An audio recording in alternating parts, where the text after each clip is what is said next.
Welcome to economics class. आज हम statistics for economics में ऑर्गेनाइजेशन ऑफ डेटा चैप्टर में construction of discrete frequency distribution के बारे में बताएंगे। किस तरह से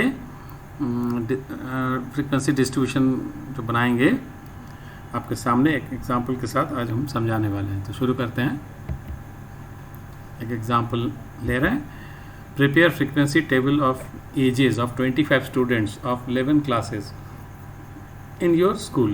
तो 11 क्लास है मान लीजिए, उसमें 25 स्टूडेंट्स है, तो उनके एज, ये एज सामने है, कुछ देखिए पढ़ने में आ रहा है, इससे से डिफरेंट 25 बच्चों का एज दिया हुआ है।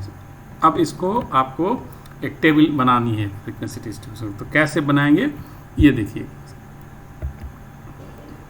तो प्रिपरेशन की बात हम कर रहे हैं।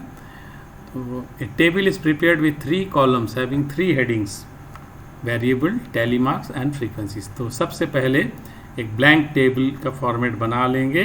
इसमें ये चीज़ रहेगी, वेरिएबल, टैली मार्क्स और फ्रीक्वेंसी, ये 3।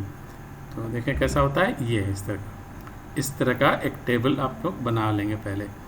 उसमें जैसे जो एज है, वेरिएबल एज है, तो उसके लिए होगा, और एक टैली बार्स के लिए ये बनेगा, और उसका टोटल। तो देखा जाए कैसे इसको बनाते हैं। अब हमारे सामने ये डेटा है, इसी को हमें बनाना है इस टेबल में। तो एक एक करके बताते हैं process. Second, in the first column each possible value of the variable is written. ये जो हमारा वेरिएबल का कॉलम है, तो जितने भी पॉसिबल वैल्यूज़ है इसमें, डिफरेंट वैल्यूज़ है, उनको हमें यहाँ लिखना है। तो पहले आइडेंटिफाई कर लेना है। तो पहले आइडेंटिफाई कर लें कि कौन कौन से डिफरेंट, बहुत सारे वैल्यू देख रहे हैं रिपीट हो रहा है, तो सारे तो इसमें नहीं लेंगे, डिफरेंट जो वैल्यूज़ है वही लेंगे। तो कैसे देखें, तो एक जैसे ये मार्क कर लिया 15। अब जितने भी 15 है, यहाँ एक मार्क कर लिया, एक 15 है। अगला क्या है, ये 16 है, डिफरेंट नंबर है 15, 16 से। अब फिर ये भी 16 है, इसको नहीं लेंगे। नेक्स्ट हमें जो मिल रहा है वो है 17, तो 17 को मार्क कर लिया। फिर नया नंबर है 18, तो इसको भी मार्क कर लिया। अब देखें कोई नया नंबर है, ये सारे नंबर हमने ले लिया है, ये मिला 19, ये एक अलग नंबर है। और ये फिर तो हमें कितना नंबर मिला, ये 5 नंबर मिला। तो इसको हम लोग यहाँ जैसे लिख लिया, आइडेंटिफाई कर लिया कि हमारे पास 5 डिफरेंट वैल्यूज़ है जो वेरिएबल है एज का, 15, 16, 17, 18 एंड 19, इतना ही है। अब इनको हमें इस टेबल में सजा के लिखना है। तो ये लिख दिया, देखिए असेंडिंग ऑर्डर में 15, 16, 17, 18, 19 बढ़ता हुआ क्रम में इसको लिख दिया। तो एक ये कॉलम हमारा पूरा हो गया। अब देखिए क्या करना है, अब हमें इसको फिल करना है। In the second column A tally mark denoted by, इस तरह का marks is noted for every observation against it's corresponding value. तो एक एक मार्क हम लोग करेंगे, जैसे इसको लेंगे उसका वैल्यू एक मार्क करते चलेंगे।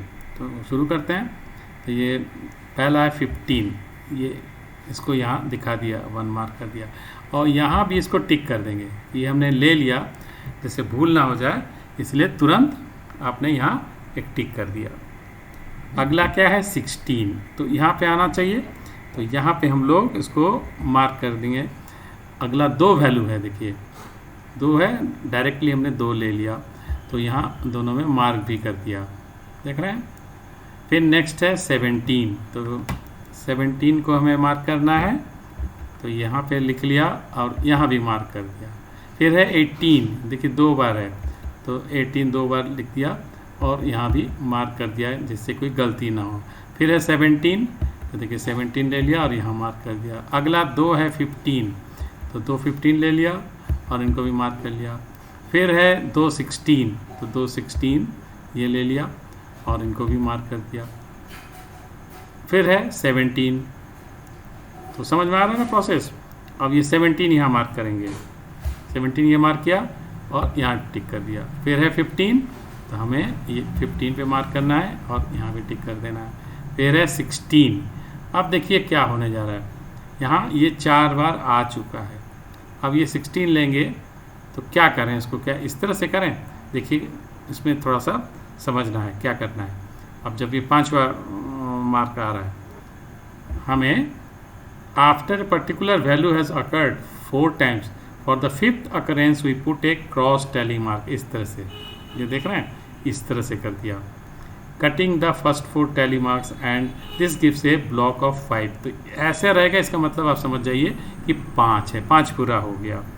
तो ये काम हमें करना है। तो यहाँ भी हमें टिक कर देना है कि ये हमने ले लिया, और इस तरह से यही एक चीज़ समझना है। जैसे ही 5 होगा इस तरह से आप कर देंगे। फिर नेक्स्ट क्या है, फिर 16 है। अब यूजुअली आप इसको इसी तरह से ले लेंगे। देखिए for the 6th item we put another tally mark leaving some space, तो थोड़ा स्पेस रखे ये कर दिया, देख रहे हैं। तो ये भी मार्क हो गया, 16 में आ गया। फिर है 15 और इस तरह से है। अब तो प्रोसेस समझ में आ गया होगा। तो इसी तरह से हम लोग सबका ले लेंगे और सबको इस तरह से टिक करते चले जाएंगे 1 by 1। तो ये फाइनली इस तरह से देखिए आ गया। अब इसको काउंट करना है। In the 3rd column we put the total of tally marks corresponding to each value of the variable. इनको जोड़ के यहाँ वैल्यू लिख दीजिए। तो ये 5 और 2 7 है, तो ये 7 हो गया। ये 5 है, ये 4 है, तो 9। ये 5 है, 5 लिखते हैं। ये 3 है, ये 1 हो गया। तो इस तरह से ये बन गई हमारी टेबल। तो यही इस तरह से आपको बनानी है टैली मार्क्स का हेल्प लेके। जब इस तरह से दिया रहेगा फिगर्स, तो इस तरह से टिक मार्क करके उनको करिए। इसको अच्छे से समझ लीजिए। इसी के साथ क्लास समाप्त करेंगे। Thank you.